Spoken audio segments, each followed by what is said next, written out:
Well, I'm getting older.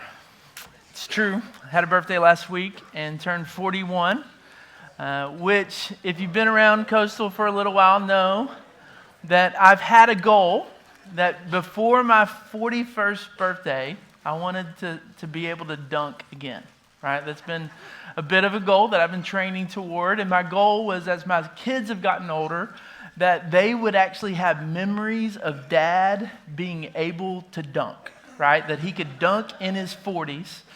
And so on my birthday, we went up to Ball High School and set up basically an exhibition of vertical talent.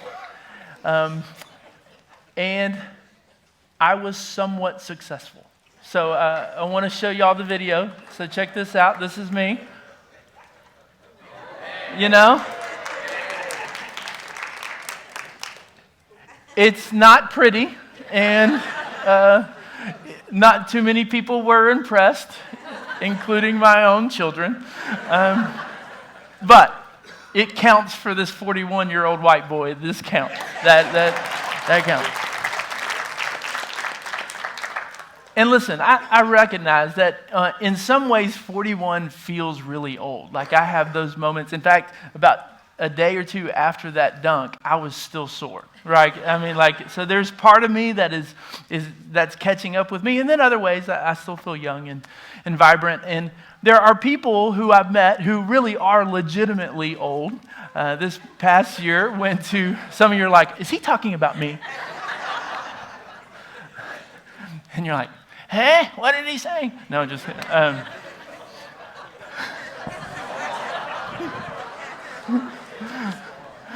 Some of you are like nudging your spouse. He's talking about you. No, I went to Kenya this summer, and I met one of the oldest people actually in the world. This lady who lives in like the bush in Kenya is like 120 years old, which is a phenomenal thing, and like has very little access to modern medicine. And I'm like, what is that lady's secret? Like, I mean, she's still going. And when you meet someone like that, there's a sense of kind of reverence and awe and respect just to be in their presence, right? Just because they've been through some stuff. I don't know if you've ever met someone, who's in that 90 or 100 kind of range, but there's a real sense that like, hey, listen, you've walked through some stuff in your life, you've experienced things. My grandfather was in his 80s, and I remember one of the last times we had a chance to visit with him, my brother and I were sitting at his kitchen table, and he looked at us and he says, boys, I have something I need to tell you. And it was one of those moments that it was kind of a holy, kind of quiet moment where he thought, man, my grandfather's going to pass on some wisdom that he's learned through the years. And my grandfather had a distinguished career as an attorney. He'd also been involved in politics in Southeast Texas, Orange County. At one point, he was actually the campaign manager for a politician named Charlie Wilson, who was a congressman. If you've ever seen, there's a Tom Hanks movie called Charlie Wilson's War. My grandfather was his campaign manager, and so Charlie would come and literally spend the night at their house, and my dad would have to sleep on the couch as a kid because Charlie Wilson was sleeping in his room. And so my grandfather looks at my brother and I. He says, I'm going to tell you something that I used to tell Charlie. He says, Charlie was tall like you boys. And I would tell him, always keep your nose hairs trimmed. Because you're tall and people can see. And so David and I are sitting there at the kitchen going, is this some deeper analogy for life and morality? Like, hey, in life, you got to make sure your nose hairs are trimmed because people can see. And no, he was really just talking about nose hairs. That was it. But there are people, right, who have been around for a long time. And because they've been around for a long time, they've just experienced so much. And for the last 2 months, we've been studying the book of Joshua. And Joshua, I don't know if you've ever really kind of stopped to pause and consider this, but Joshua had one of the most interesting full lives of anyone who's ever lived. I mean, Joshua was born into slavery in Egypt. That's how he was born. He spent his first early years as a slave in Egypt. And then there's this guy named Moses who shows up and saying, I'm going to set you free. And Joshua as a teenager would have lived through the plagues. He would have seen God deliver his people through all this series of miracles. And then they're led out from Egypt into the promised land. They cross the Red Sea. They see the waters are parted. And then Joshua, as a young man, probably around 19, 20 years old, was one of the 12 spies that was selected to go and scout out the promised land. And out of the 12, there were 2 of them that said, hey, listen, we saw the enemy, but it's no big deal because we trust that God has this, that God is big enough and powerful enough that he's going to take care of us. But the rest of them said, hey, no, we're pretty scared of those guys. And if you know the story that, God basically says, hey, listen, you're going to be in this wilderness for quite some time. And so Joshua, as this young man, early on establishes some leadership credibility, and Moses says, okay, you're going to be my guy. Like, you're going to be assistant to the regional manager. You're going to be the vice prophet. And he's like the number 2 guy in Israel throughout the wilderness. And then Moses passes away, and Joshua becomes the heir apparent. He's the guy that's going to actually take the reins of leadership. And so Joshua becomes the guy, and finally he leads the people into the promised land. And through that process, it's not exactly a peaceful process. There are people in the land who were fighting against them. And so Joshua becomes essentially the George Washington of Israel. Like, he's the military commander, he's the general. And you have the Battle of Jericho and the Battle of Ai, and then you have this conquest of all the land. And so Joshua has now overseen all of that throughout his history. And we've been talking about that for the last several weeks, that now Israel is possessing the promised land. And years have gone by, and finally, there's a level of peace.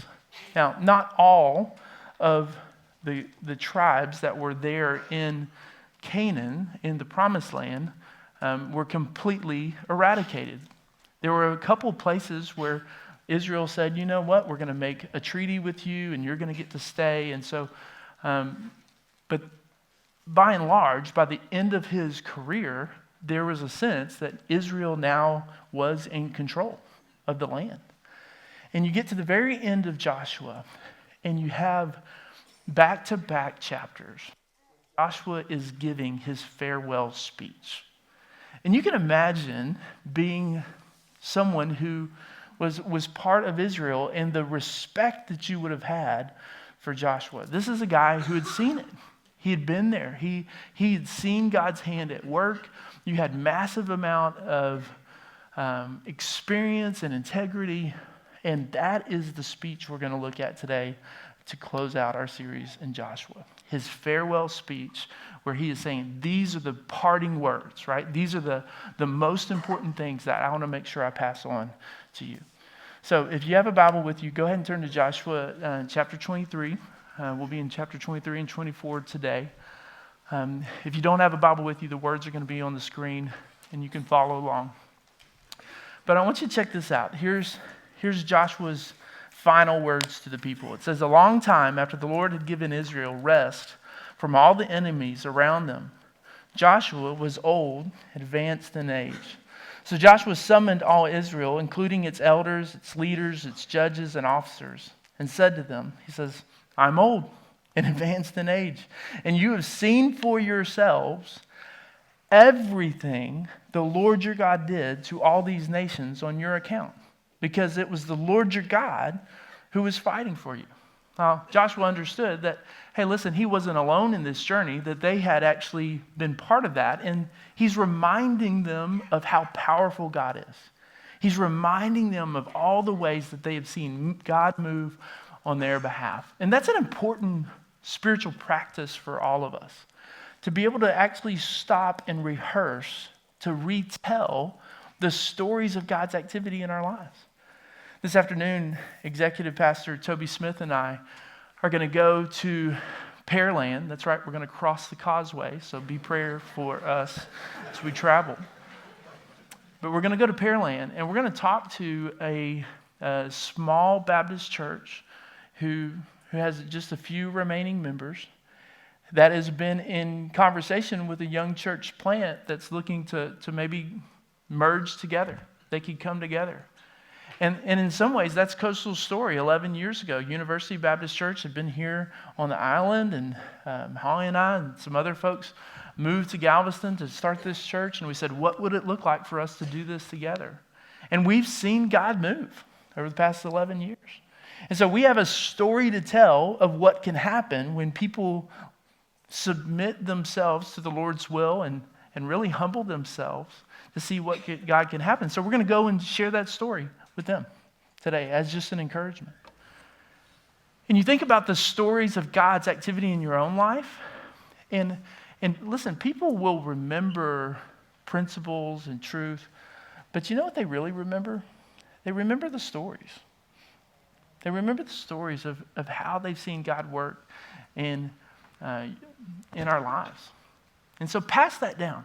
Pass that down. It's good for them, but it's also good for us. Like, we need to remind ourselves of how we've seen God work in our lives. Times where we felt like, hey, listen, there's no way I'm going to make it through.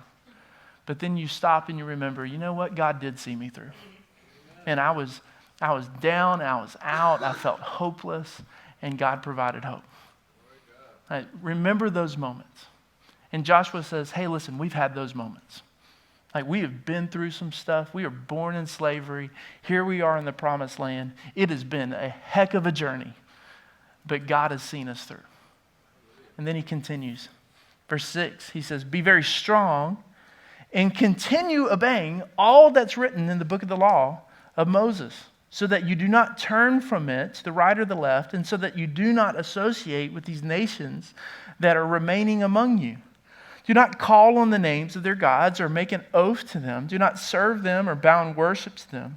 Instead, be loyal to the Lord your God as you have been to this day. Now, if those words seem familiar, they're actually pretty identical almost to the very first speech that Joshua gives as they're moving into the promised land. Be strong and courageous. That's one of the themes of the book of Joshua.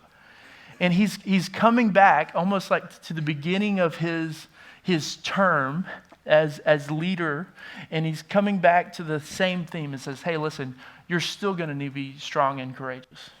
Like, just because we've now moved in, just because we're now in possession, doesn't mean that we stop being strong and courageous. No, obedience is going to continue to be required, and that sort of obedience still requires faith. And it still requires you to really trust God. But he says, remember, we've seen God work. We've seen God do it. He is a trustworthy sort of God. Then verse 12, it says, if you ever turn away and become loyal to the rest of these nations remaining among you, and if you intermarry or associate with them, and they you, know for certain that the Lord your God will not continue to drive these nations out before you. They'll become a snare and a trap for you, a sharp stick for your sides and thorns in your eyes until you disappear from this good land the Lord your God has given you. That's a pretty powerful warning. It says, listen, God takes this command to be obedient very seriously, and that when you obey him, that there is blessing attached to your obedience. Things tend to go well when you do things God's way, but if you don't do things God's way, if you rebel against him and disobey him, that there are going to be consequences.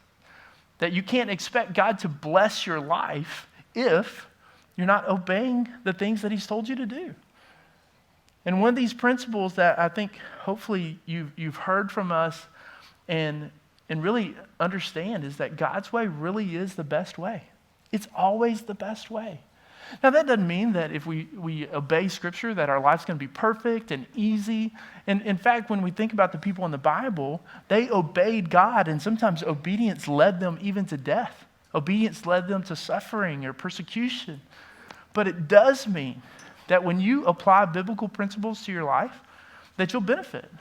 If you want to think about what is the best way to manage my personal finances, I can tell you the best way to manage your finances is to apply the things that the Bible has told us to do. If you want to know the best way to be a faithful husband or a faithful wife, do the things that the Bible's told you to do.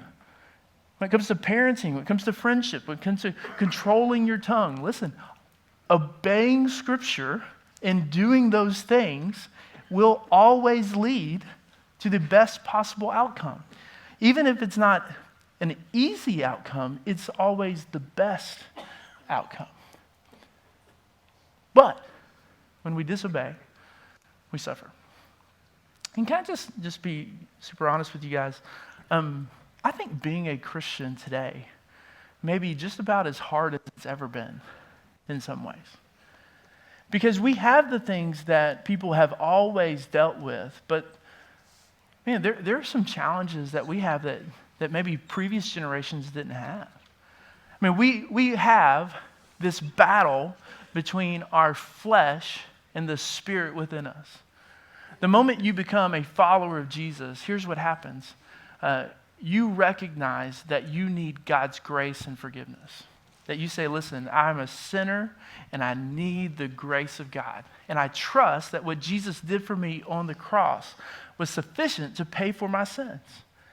And when you trust him for your salvation, God not only forgives your sin, he gives you the gift of his presence. He gives you the Holy Spirit that lives inside of you, that then begins to work inside you and transform you from the inside out. And I wish that when we became Christians, that the moment we said yes to Jesus, that our sinful nature just somehow disappeared. That at that point, we no longer desired the things of this world. We no longer felt that selfish desire that drives us in so many ways. But instead, we have this inner war that's at work within us. Romans chapter 7 is a beautiful description of that, where the Apostle Paul, one of the greatest Christians who's ever lived, is describing this. And he says, listen, there are times that I know I should do some stuff, and I don't do it. And then there are times where I know that I should definitely not do it, and I do it anyway. He says, what's wrong with me? And that's that flesh and that spirit within us. And so that is true of every person who is a follower of Jesus. That we struggle with both the spirit inside of us and our sinful nature that's still at war with the spirit and is rebelling against it. But we also have not just the internal battle, but there's a spiritual battle at work. Ephesians chapter 6 says, listen, our battle is not just against flesh and blood. It's about the angels and the demons and the principalities that are around us. Listen, if you say yes to Jesus, there are going to be people here at this church who are really excited that you're following Jesus. But you know who is not excited? Satan. He is not excited that you make the decision to follow him. And he's going to do everything he can to get you off track. Now, we know that ultimately the victory has already been won. We've been singing about that this morning. But that doesn't mean that the battle has stopped. It's still very much raging around you. And so there's this internal battle that we face, but there's also external spiritual forces at work that are pulling against us. And so we recognize that we can't fight that battle in our own strength and our own power. We don't have the weapons to do that on our own. We need God's help to do it. And then we live in this culture that increasingly rejects a biblical worldview. And you could make the case that culture has always had a non-biblical worldview. I think I could make a pretty strong case for that. But one thing that's happened, I think, in maybe recent years is that not only does the culture around us have a non-biblical worldview, but even Christian culture is not reflective of what the Bible teaches. And so you can decide, hey, listen, I'm going to be serious about my faith and following Jesus. And the normal expectation would be that Christians in your life would be encouraging you in that journey. And if you say, hey, listen, I'm a single person, and I'm to decide I'm not going to have sex until I get married, like the culture around you would say, hey, that's a crazy stance. I mean, why would you ever do that?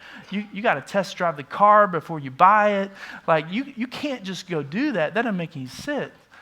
And you would expect that from the culture, but increasingly you get that from voices even inside the church who says, hey, it's not that big of a deal. Amen. Hey, you don't have to worry about that. Like, that's old school. Like, no one really cares about that stuff. So there is a war around us that is both internal and it's external. And it is fighting against us. And we have a choice to make. Are we really going to follow Jesus? And it's always the best choice, but let's not fool ourselves. It's not necessarily an easy choice. It's a choice that will require courage and faith. That's why Joshua says to the people, he says, listen. Be strong and courageous as you continue to obey, because it's hard. And it's going to require sacrifice. It's going to require faith. And you're going to have to step out of your comfort zone. And you're going to have to deny yourself. And there are going to be people in your life who think that you were crazy for living the way you do. But it's worth it. And then he says this. Check this out. I love this. Verse 14. He says, I am now going the way of the whole earth. In other words, he's saying, I'm coming to the end of my life.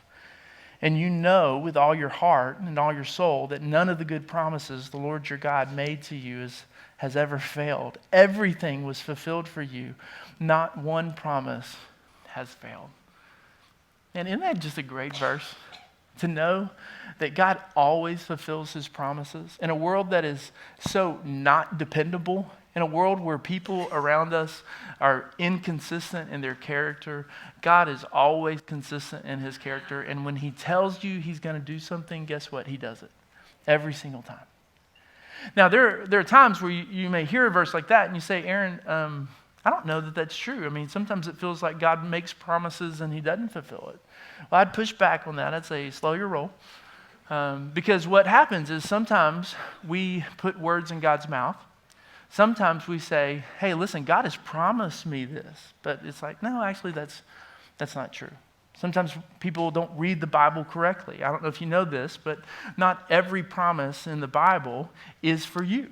Like, some of those promises are very specific to groups of people. Sometimes we read a promise in the Old Testament that is very much geared towards the people of Israel for that time and that place. So it's not a promise for us. And in kind of the world we live in too, there's this sense of like, hey, listen, God told me something in a kind of mystical sort of sense. And you think, God has promised me this. We had a family member who absolutely believed, they had 2 daughters, and they believed that their 3rd child would be a boy. And they were just believing it, and they just said, you know what? This is a boy. God has promised us it's a boy. We're not going to even do a gender test to find out because we just know that this is a boy. Baby was born, guess what it was? It was a girl. Now, did God fail his promise? No. No, they just put words in God's mouth. That was not a promise from God. That was just something they wanted to see, and God had other plans. So sometimes the issue is that God actually never promised the thing that you think God promised.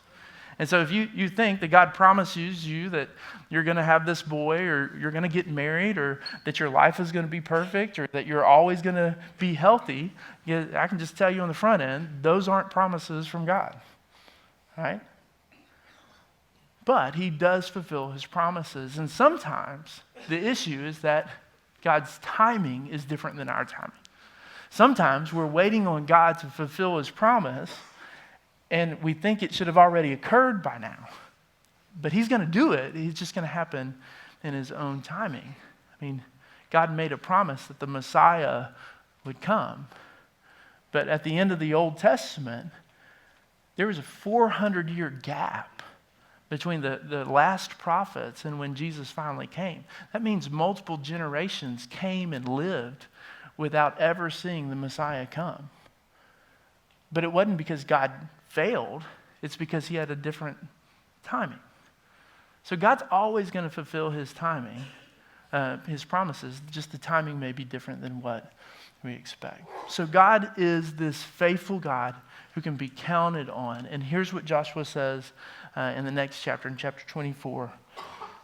He says, therefore, he's kind of bringing this speech to a conclusion. He says, therefore, fear the Lord and worship him in sincerity and in truth. Like, don't just casually worship him or say that you worship him. Worship him with a sense of very real authenticity. Fear the Lord and worship him in sincerity and truth. Get rid of your gods your ancestors worshiped beyond the Euphrates River and in Egypt, and worship the Lord. But if it doesn't please you to worship the Lord, choose for yourselves which will you worship. The gods your ancestors worshiped beyond the Euphrates River, the gods that were part of that kind of pre-Abraham era, or the gods of the Amorites in whose land that you're living. The same gods that you have now conquered moving into the promised land.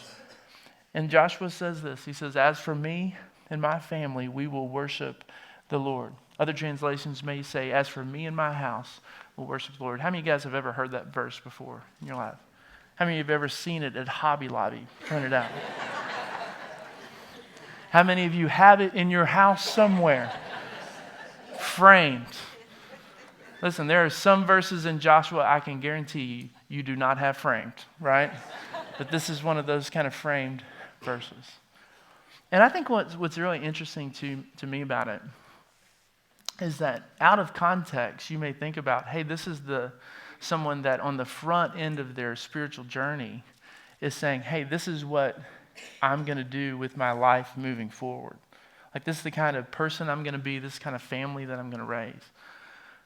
But it's actually not. This is Joshua at the very end of his life saying, as for me and my house, we're going to worship the Lord. You know what he's saying? He's saying, this is my spiritual legacy. This is where we've been. And I may not be around very much longer. In fact, Joshua knows he's not. He says, I'm going the way of the world. He's like, I know this is at the end. But I'm putting my foot down. This is the direction that I've set for my family, and we're going to be a family who worships the Lord. And the culture may change. There may be all sorts of stuff that happens. But we've made this choice. So I just wonder for you guys, have you made that choice? Like, are you going to worship the gods that this culture tells you will bring fulfillment and joy? I mean, we may not have any altars where you're building little stacks of rocks and sacrificing animals. But you know what? There's plenty of idolatry in our culture that says, hey, listen, if you live for fame and you live for money and you live for popularity and you live for these things, that somehow this is going to satisfy. Listen, they don't satisfy. They leave you broken. But if you live for him, it really is the best. Like, it is the one way we can experience the joy and the purpose and the peace that we've all been looking for. Like, that's it. And so ultimately you have to make a choice. Because here's the deal. It won't actually really matter what other people have chosen. What will matter is what you will choose. Right? Like, you're going to have to decide, where do I go from here? What do I do with this?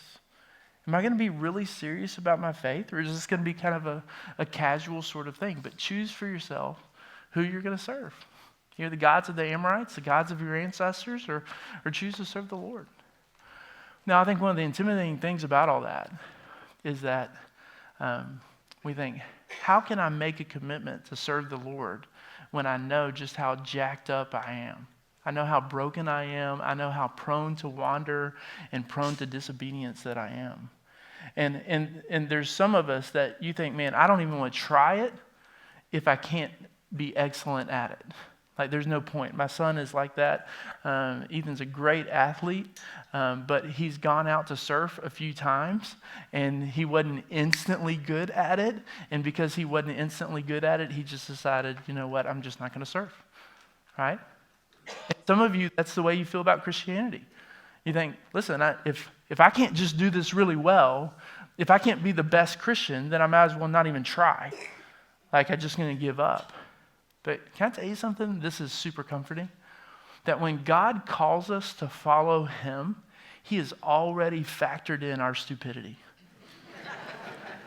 That God, who sees the beginning from the end, knows how terrible of a Christian you're going to be. He knows how prone to wander your heart is. He knows that even on your best days, you're still a sinner in need of grace. And yet, he still calls us to follow him. That's not our excuse. Our excuses just, they don't add up. So, what you going to do? What is the direction of your life? And some of you are in this room and, man, you already have a family tree. And there are people in your life who you have surrounded yourself with. Maybe it's kids or grandkids or nieces or nephews. And you've got people in your life that you could look back and you say, there is a direction that I've led my family in. And I haven't been perfect, but I've been like Joshua. And I can say, as for me and my house, even after I'm gone, they may not do it perfectly, but they know. They've heard about the Lord, and they're going to keep following him. And guys, that's what I want for my family. That's the sort of legacy I want to leave. What about you? What sort of life will you live, and what sort of legacy will you leave? I hope it's one like Joshua's, where they can look back and they say, this was a good and faithful man. This is a good and faithful woman. Wasn't perfect, still struggled. But they had stories of how God had worked in their life. Let's pray. Heavenly Father, you are a good and gracious God, and you really do keep your promises, even when it seems like you don't, even when life can be hard and confusing. And you know everything about us. You know that we are sinful people, prone to wander, prone to give into our own flesh, and yet, in spite of those things, you still call us to follow you. And so, God, I pray for the people here in this room who are thinking about, what does that look like in my life? What does it mean for me to say yes to you, to follow you? What does it look like for me to take a stand in my own family and to say, we're going to leave a spiritual legacy for my kids and my grandkids? And so, God, I pray that in a spirit of humility, we would just say yes to you today. That we would surrender our own wills, that we'd get over ourselves and declare our own need for you and our allegiance to you. God, you are the only God who's worth following. God, we declare this today in your name. Amen.